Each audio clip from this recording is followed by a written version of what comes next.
Hello, everybody, and welcome to the Songs of Healing podcast with Ian Taylor, a podcast where we explore the healing elements of song and songwriting and how they are used to heal and process life experiences.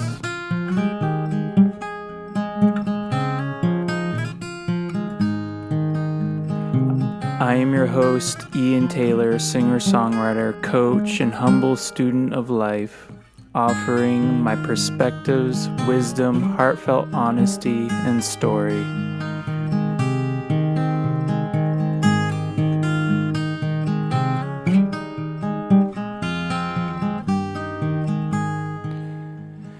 So in this episode, I'm going to go pretty far back with a song that I wrote in 2011. The last episode I did, Anytime in the Sun, was pretty inspiring for me, and I've been having this idea or this inspiration to go back to my old recordings, and kind of walk through them and kind of still tell a story through them, talk about my life and what was happening and surrounding the songs when they came into being and when I recorded them. So this song dates all the way back to 2011, actually. I was living in Berkeley, kind of on the Berkeley-Oakland line. If anybody knows the Bay Area, they know about the Berkeley-Oakland line. And lived in an apartment with my ex. And it was the woman I was with pretty much throughout all of my 20s. We broke up hitting my 30s. Saturn return. It was my Saturn return breakup. It was a pretty significant breakup, actually. Pretty big relationship for me in my life. But when this song came into being, I was still living in her apartment with her, and I was, in my 20s, and this song is called Frail, and it's off the first EP I ever did, which was a very, it was kind of like, when I lived in the Bay Area, I worked on recording. Specifically, I was wanting to do more like artistic electronic music. I was really inspired by Radiohead and like a lot of these underground artists that were more electronic, acoustic inspired, kind of like folk mixed with electronic. I was really into that in my 20s and trying to find this very unique voice and this very unique sound, and that took up a lot of my focus. And this song is definitely a departure from the music I write now and the music I've written since 2015, 16.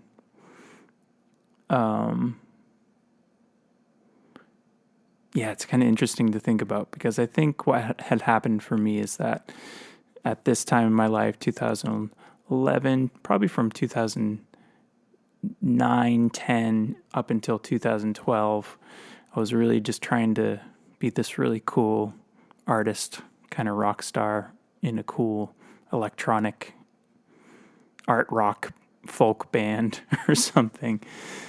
At least that was the vision inside of me. And I think coming into 2012, which is the year I turned 30, I think I'd come to after that point, the electronic music started to kind of die off inside of me. I still love it, but as far as my unique expression goes. As time went on and I got more raw inside of myself, more honest, I just wanted to play more simplified acoustic music, and that's very much what I do nowadays. But back then, I was in the throes of this fixation with electronic kind of folk music, retro acoustic, retrofuturistic acoustic music. But anyways, and at this time in my life,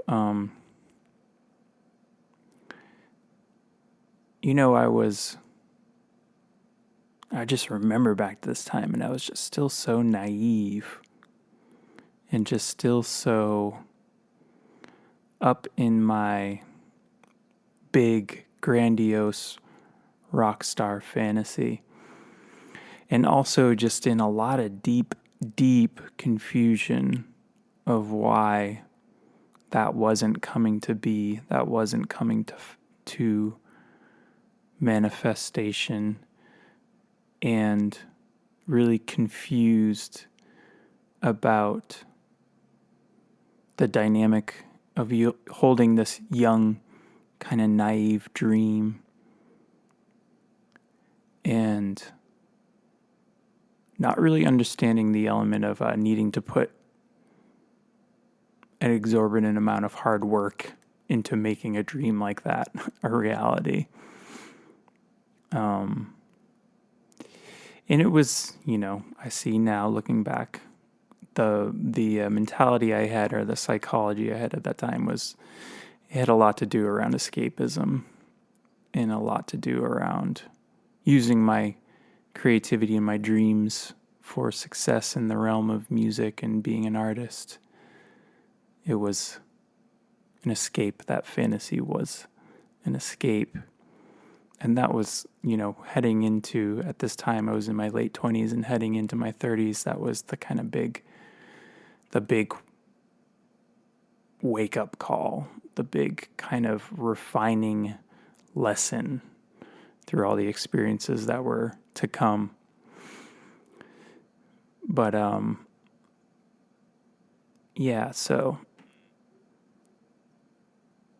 it was a big time for me in my life. And it's interesting, when I wrote this song, Frail Eyes, it was at a time where I was still in this kind of comfort zone, hadn't really come to terms with the fact of certain things in my life were coming to an end, like within the next year or two. Hadn't really discovered that yet inside of myself, but I was heading there. So it's interesting to listen back to these songs. But this song specifically, it's actually a pretty deep song. I actually like it. But again, it's a departure from the acoustic stuff because it's more kind of like acoustic electronic. But it's called Frail Eyes. And let's just listen to it, and then I'll get into it and talk more about what was going on for me when I wrote it and the lyrics. All right, I hope you guys enjoy it.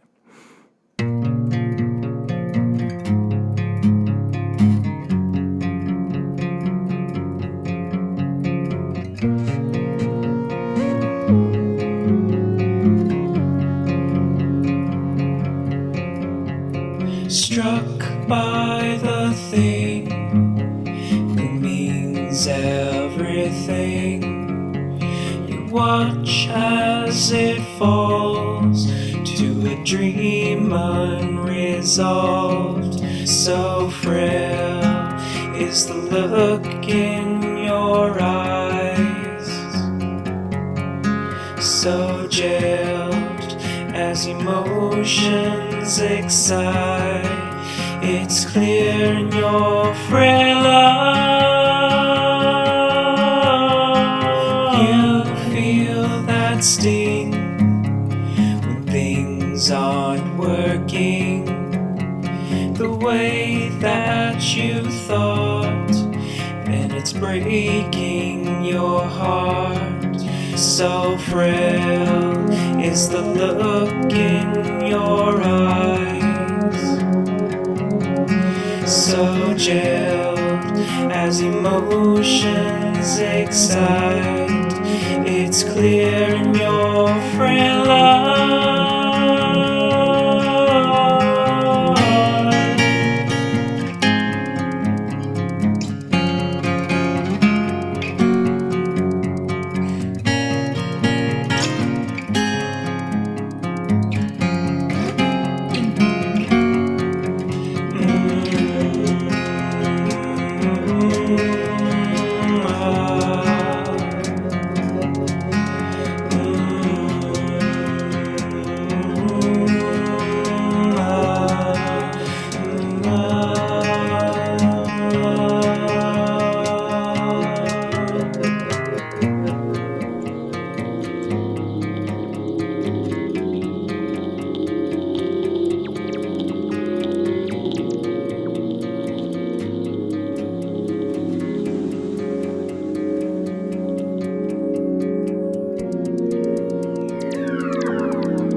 So frail is the look in your eyes, so jailed as emotions excite.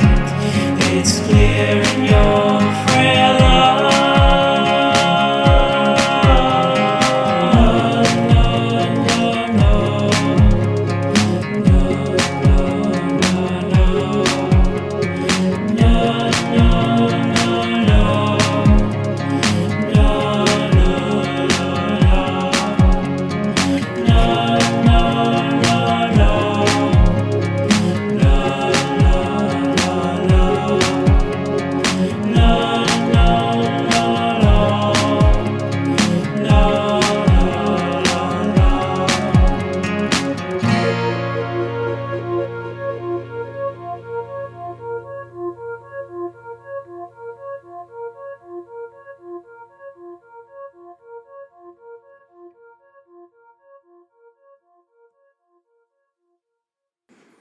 So struck by the thing that means everything. You watch as it falls into a dream unresolved. So, yeah, I remember,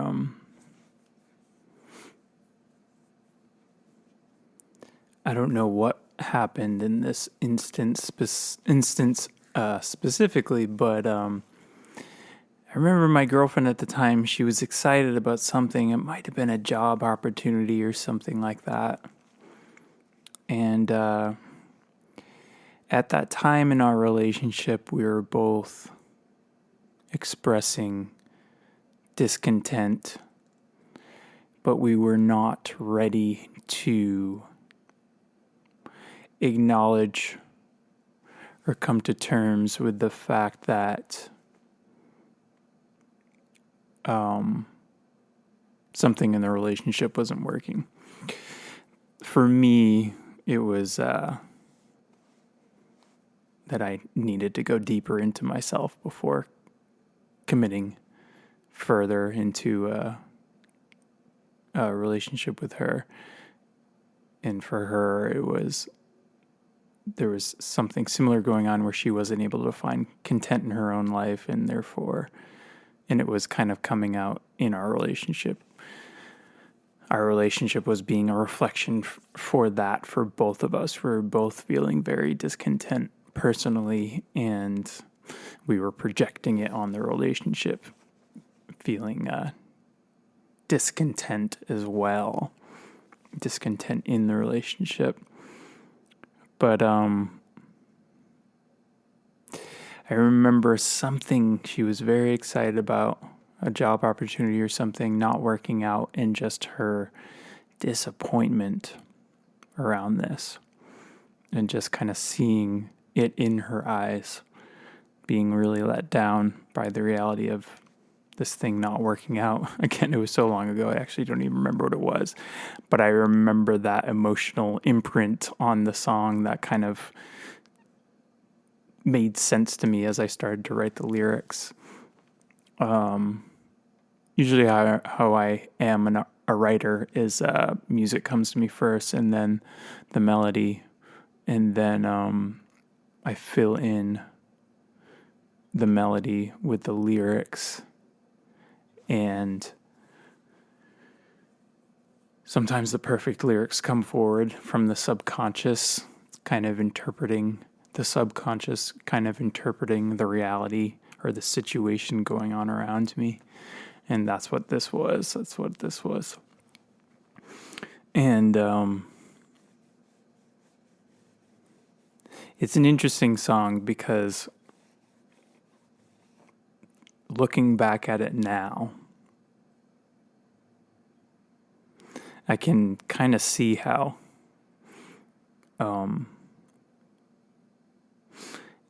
it's almost like I was writing the song about seeing the disappointment in her. But I think there is also something subconsciously going on inside of me, knowing that things are about to change a lot in my life. And this experience of having to let go of how I thought life was going to unfold, and kind of dealing with that in my late 20s at this time, dealing with this experience of letdown about how life has unfolded. I think that that's actually what this song is speaking into, is expressing. Emotions excite, it's clear in your frail love. You feel that sting when things aren't working the way that you. Yeah, that second verse, you feel that sting of things not working the way that you thought, and it's breaking your heart. Yeah, it's just further solidifying that expression, the message in that expression. And the sting of life not working out the way we hoped it would, the way we wanted it to. And I just think that, honestly, that, just what I said there, is it's a universal experience for young people coming out of their 20s, and all of this idealism and all of this hope.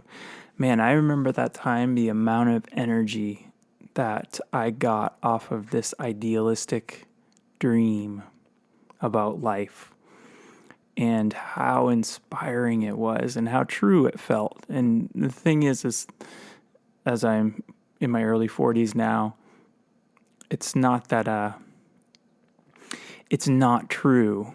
It was just really ungrounded back then for me. You know, I didn't really have a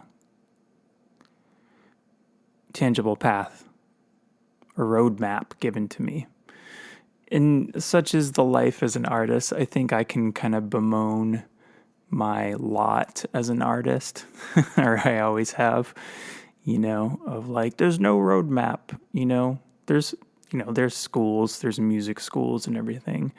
But as far as like being an artist, being someone who's innovative, being someone who is original and unique, there's no roadmap for that. And there shouldn't be a roadmap for that. Because if there was a roadmap, it would not be original. We have to put our own marks on things in life as artists. And this is kind of going back to my first episode in this podcast, walking my own path, that song, and how it's a courageous thing to choose that life, to choose the life with the unmarked path that you're traversing. So anyways,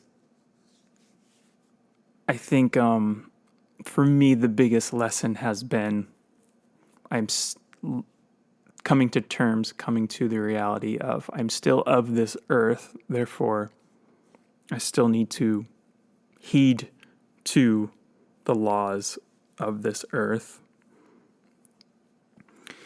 I like to hang out in the spiritual realms inside of myself and the lofty concepts of spirituality and philosophy. And it's funny, I'm kind of making fun of myself by saying lofty concepts. I mean, it is lofty, it can be lofty, it can be ungrounding. But I actually find a lot of truth and a lot of wisdom in philosophy and deep thinking and existential thinking, and helps me make sense of my life and the world. But all this to say that for me, there has been a lesson in learning how to not lean too far in the dream, and putting all of my faith in this kind of dream essence, this cloud of fantasy, and come down to earth and learn the ways of the earth, learn how to till the ground, learn how to lay your dream seed in the dirt of the earth, and learn how to tend to it, learn how to tend to that dream in order to make it grow in a way that respects and honors the laws of this nature, of this earth. And that means things like you got to make money. You got to do things that are going to make you money if your art's not doing it. Then you got to figure something out to do it. You got to figure something out to stand on, to build structure on while you are creating your art. And how actually that's a very honorable thing, because it's not like you're not devoted to your art. I think there's also a big idea out there among artists, especially among young artists, that is, I'm willing to starve, for my art. I'm willing to be that starving musician. When that's just an archetype of deep low self-worth, and what's actually under that, even though there's an element of extreme commitment and extreme devotion to art. What's actually in that is, under that is extreme low self-worth, extreme low self-esteem, and actually a deep belief that our art is not valuable enough to make us money. I still struggle with that one, and I'm learning with it. I do know that you have to keep your feet on the ground while you're traversing those invisible realms of creativity and sucking out, drawing out your most unique and authentic expression from those realms. So frail is the look in your eyes, so jailed as emotions excite. It's clear in your frail eyes. And so, yeah, this song just really comes from a time in my life where, looking back now, I can see just how I was doing the best I can, As I've expressed in other episodes, I come from a family of alcoholic. I'm a child of alcoholism, and I experienced a significant amount of emotional neglect when I was younger. My family was a very stressed out, dramatic family growing up in the Eastern Seaboard in Maine, very hard working class town, lots of beer drinking, lots of cigarette smoking, lots of mentality and consciousness of suffering, honestly. And it's taken me a while to unfold, to unwind from all of this, and to unfold into, blossom into my authentic self beyond all the experiences of neglect and trauma that I went through, given my upbringing. And I can say that coming from that, being a shy kid, being a very intelligent kid, but also hiding my intelligence a lot, hiding my creativity a lot, and it coming out in significant times in my life with friends, with girlfriends, with family.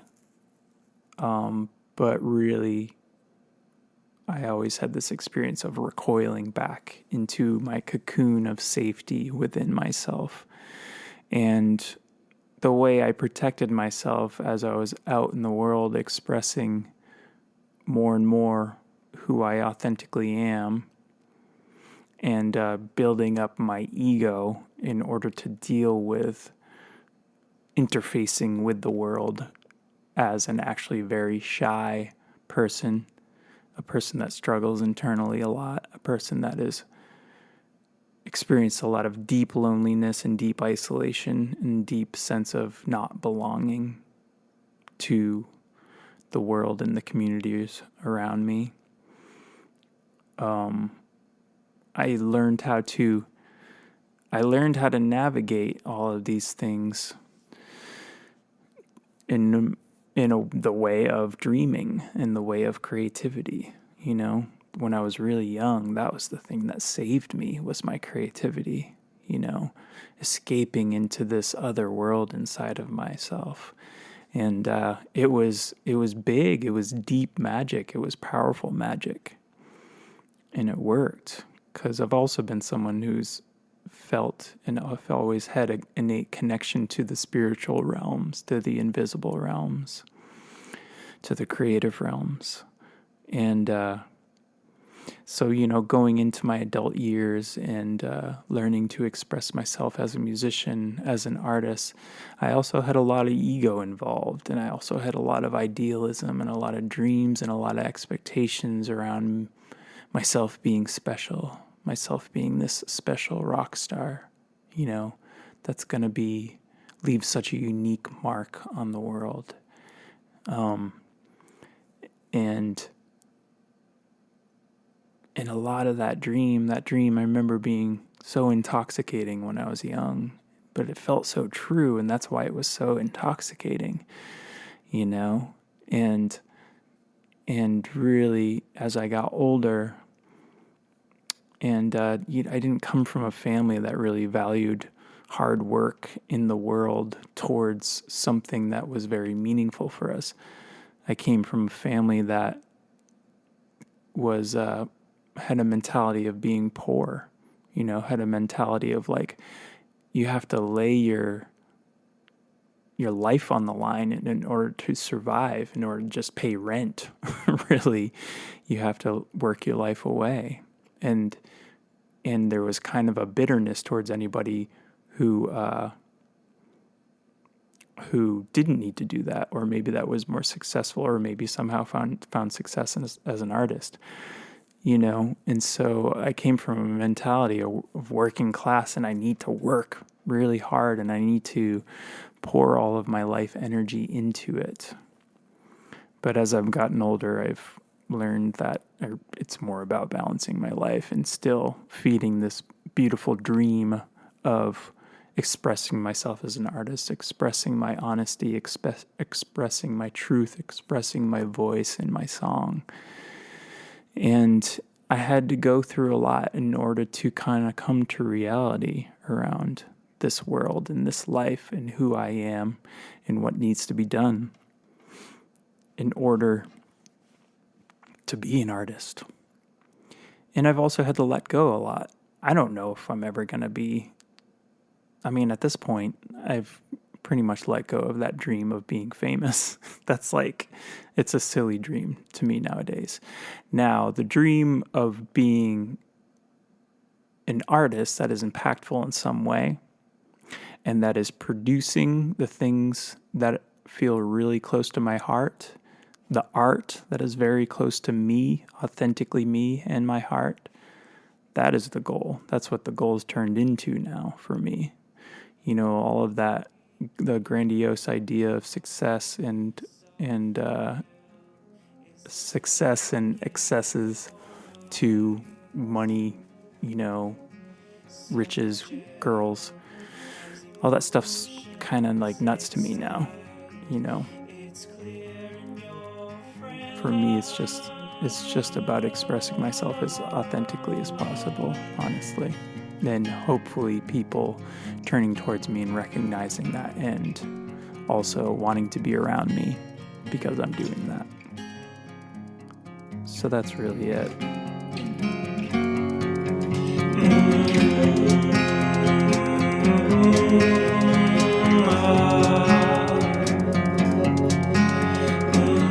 All right, so that was Frail Eyes, and thanks so much for listening, anybody who has listened. And this is like the 6th podcast episode that I've done so far, and it's a constant refinement. I've been listening back to the episodes, and I'm working on being more succinct and more to the point, and at the same time I'm going off what's coming off the top of my head, because I feel like a lot of good wisdom kind of comes in the moment. So I'm allowing for that to be, and also learning that it's important to take notes and really clarify what I'm going to talk about going into this. So frail is the look in your eyes, so jailed as emotions excite. It's clear in your frail eyes.